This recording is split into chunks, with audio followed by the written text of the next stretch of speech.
birthday, dear. Nuts in the house. Tuesdays at 8. Because a lot of things today are making you feel lousy. A lot of these TV shows, not Almost Live, this makes you feel good. But have you been watching the show Lifestyles of the Rich and Famous? Lifestyles of people who are having a better time in life than you. I mean, aren't you bummed out when you watch the show? Doesn't it? My life sucks.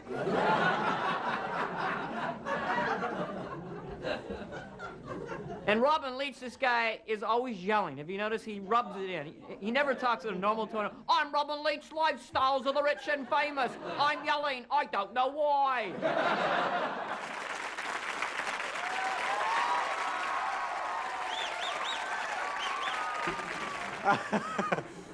We had, the statistics came out. Did you know that this is a new record, 13.6 million people used SeaTac Airport this past year in 1986? Yeah, 10 million of them were Hare Krishnas. I'd just come off winning the stand-up comedy competition. I had just come back from Los Angeles and found out that I was as funny as the comedians I saw at the Comedy Store.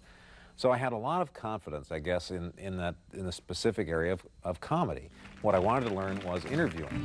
Tiny Tim, welcome to Seattle. Well, thanks, Mr. Schaefer. It's nice being on your show and seeing all these wonderful people here today again. Yeah, now I must say, we had a chance to just chat briefly backstage, and I think what surprised me more than anything, and I don't mean this in any ill offense, you're not crazy.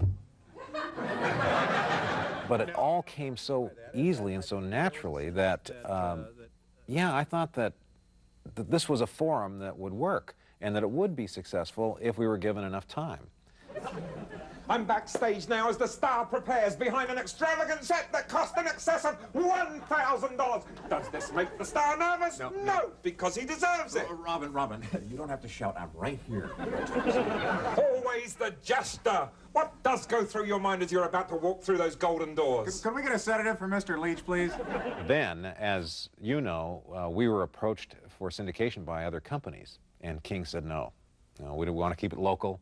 And that was extremely frustrating for me, and that's when I started looking out of town. From Hollywood, it's The Late Show, starring Ross Schaefer.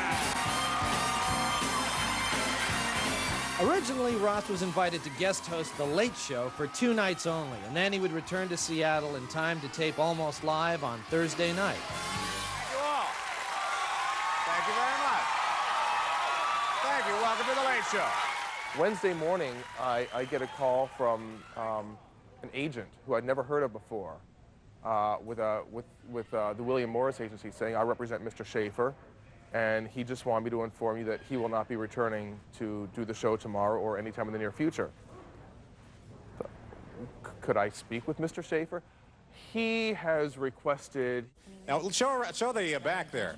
And it was a heady experience to have all of that attention from all over the country, and newspaper writers and magazines calling for questions, and who do you think you are that you're going to try to knock off Johnny Carson? And it was really overwhelming, and I thought that I was pretty stable and prepared for it, but I wasn't.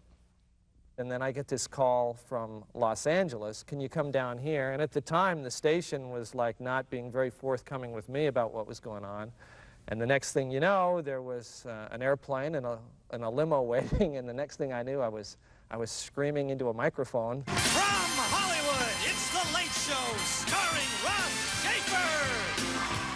I am very happy. You probably heard a different voice for our announcer this evening, and I'll tell you why. Because a very good friend of mine, who I worked with at a television station in Seattle, Washington, is here tonight. John Keister, a friend of mine. Hello, John. Hi.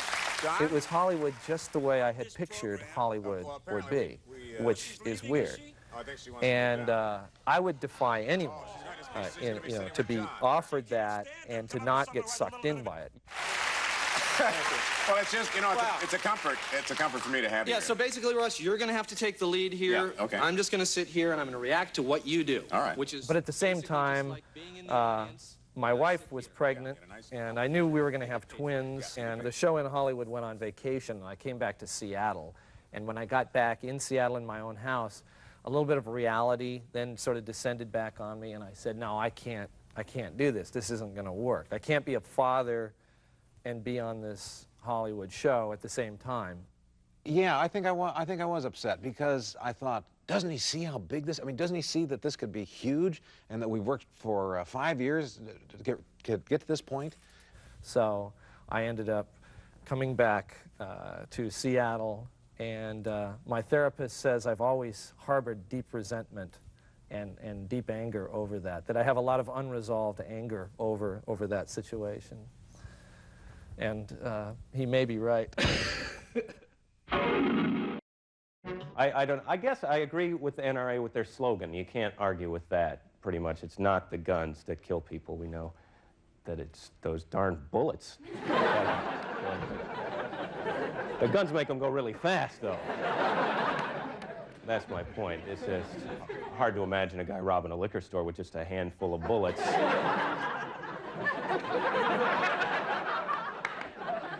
Put all the money into the bag, hurry it up. All right, push these into your brain one at a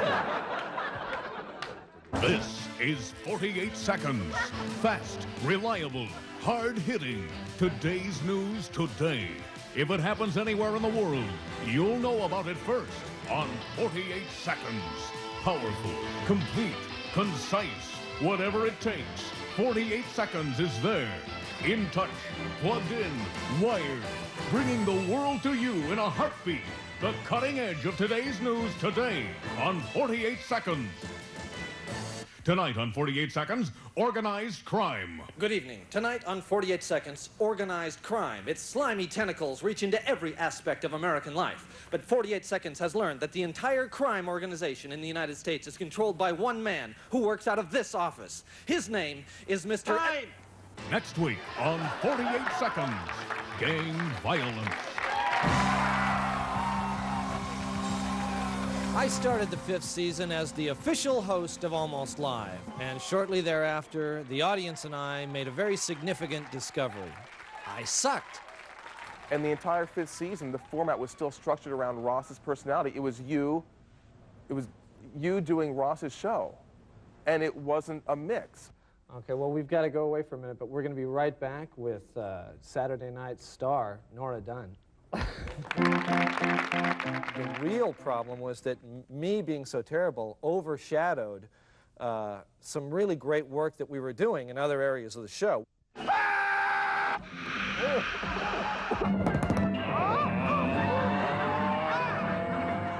Mind Your Manners with Billy Kwan, featuring Almost Live photographer Daryl Sudo, debuted that year and quickly became one of our most popular segments ever. Welcome to the Urban Sportsman.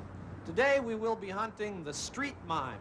Once a comparatively rare species, the street mime has blossomed in recent years to become an urban pest. Ed and I headed for downtown, where the mimes gather to feed off spare change.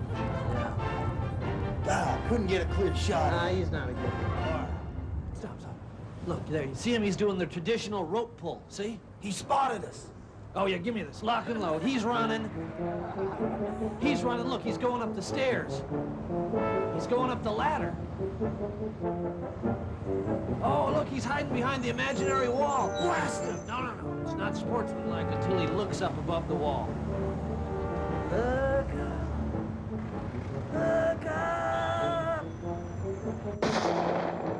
Got him! All right, tag him and bag him. Come on, go. Well, I think we're seeing a lot of improvements already in this here place. Larry, as near as you can tell, how much longer before you guys will finish up this here place? I'm not going to finish it. I don't understand. I got another job. Oh, you do? Well, congratulations to you. Thank you. Hey, look at the size of that spider there, would you? Jeez! Oh, boy, look at that. Look at that. What a disgusting mess, ain't It sure is. What are we going to do with that, Larry? I'll handle it. Larry's driving a nail there, about 1.5 feet up the wall, and, okay, good, I see, yeah, modern art. Modern art, yeah. Those Jackson Pollock paintings. Jackson Pollock, yeah. We were doing wonderful bits on the show that year. But me being such a terrible interviewer and a terrible host overshadowed the whole year. Well, if you perhaps took the bag off of your head, you can see the lamb in your mess kit. Is that possible? See, I don't like lamb. I've never ordered lamb in my... I don't like lamb.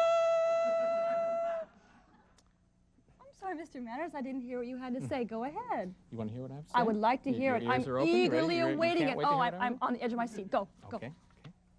I don't like lamb. I hate lamb. It wasn't Clint's, it was Clifford's. I ordered the chicken. I do not like lamb. Then Joe and Nancy announced that they are leaving to go to Los Angeles to work on Not Necessarily the News. Here's Joe Guppy with a look at the nation's weather. Joe? Thank you, Tom. Well, there's a lot happening around the country today. We've got some more cold air coming into New England from Canada, and that should produce some light snow mixed with freezing rain.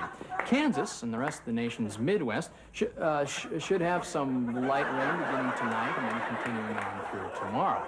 There are milder temperatures and sunny skies for the Southwest, except for the Texas Panhandle, which should reach a high of about 80 degrees by midday. More hot and hazy weather in store for the Southwest and vicinity, with the temperatures hovering right around 70 degrees.